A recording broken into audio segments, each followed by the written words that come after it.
بهذا الخبر، حيث أعلنت الجامعة الملكية المغربية لكرة القدم اليوم عن تعذر سفر المنتخب الوطني إلى مدينة قسنطينة في إطار المشاركة في بطولة إفريقيا للاعبين المحليين بالجزائر ما بين 13 من يناير الجاري والرابع من فبراير المقبل، للدفاع عن لقبه الذي أحرزه في الدورتين الأخيرتين، انطلاقا من مطار الرباط سلا في اتجاه مطار قسنطينة بواسطة طائرة الخطوط الملكية المغربية الناقل الرسمي للمنتخبات الوطنية. وذكر بلاغ للجامعة أن المكتب المديري للجامعة الملكية المغربية لكرة القدم قد أكد خلال الاجتماع الذي عقده في 27 من ديسمبر سفر المنتخب الوطني إلى الجزائر على متن الخطوط الملكية المغربية. وبينما كان المنتخب الوطني يستعد للتوجه إلى مدينة قسنطينة في 10 من يناير الجاري للمشاركة في هذه البطولة القارية التي ستنطلق كما ذكرنا في 13 من يناير، لم تتوصل الجامعة الملكية الترخيص النهائي لحدود تحرير هذا البلاغ من طرف الاتحاد الافريقي لكرة القدم للتوجه الى الجزائر عبر الخطوط الملكية المغربية. وللحديث عن بلاغ الجامعة الملكية المغربية لكرة القدم بخصوص عدم مشاركة المغرب في بطولة افريقيا للاعبين المحليين الباحث المغربي المتخصص في السياسة الرياضية. تحية طيبة لك سيد اليازغي. بداية، ماذا عن سياق قرار الجامعة الملكية المغربية لكرة القدم بهذا الشأن؟ أهلا بك. أولا ربما البلاغ الجامعة كان مفترض أن يصدر في 10 أي أكثر حكمة وأكثر تريثا عندما أعلنت عن بلاغها اليوم، أي بعد يومين من الأجل الذي وضعته من أجل المشاركة في كأس افريقيا للمحليين.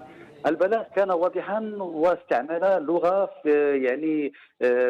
احترافية عندما قال أنه تعذر على المنتخب المغربي ولم من كأس افريقيا على اساس انه الشروط التي طلب بها، والتي هي شروط عاديه جدا وفي المتناول من طرف الكاف، هي ان يشارك بخط مباشر، انه هذه الشروط لم تتحقق وبالتالي فقد تعذر عليه، وهو لم يبدي يوما بانه يريد او لديه نيه مبيته في عدم المشاركه من كأس افريقيا على اساس انه الشروط التي طلب بها، والتي هي شروط عاديه جدا وفي المتناول من طرف الكاف، هي ان يشارك بخط مباشر، انه هذه الشروط لم تتحقق وبالتالي فقد تعذر عليه، وهو لم يبدي يوما بانه يريد او لديه نيه مبيته في عدم المشاركه قبل 20 يوما الكاف، واكثر من ذلك انه منتخب المغرب اجرى مباراتين وديتين امام اثيوبيا، وهو بطبيعه الحال لا يترك مجال للشك انه المغرب كان يريد المشاركه في هذه الدوره بحكم انه حامل لقب مرتين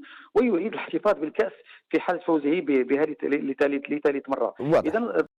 اذا 20 يوما الكاف، واكثر من ذلك انه منتخب المغرب اجرى مباراتين وديتين امام اثيوبيا، وهو بطبيعه الحال لا يترك مجال للشك انه المغرب كان يريد المشاركه في هذه الدوره بحكم انه حامل لقب مرتين ويريد الاحتفاظ بالكاس في حال فوزه بهذه لثالث مره. اذا نحن امام فشل تنظيمي للجزائر قبل انطلاق منافسات الشان.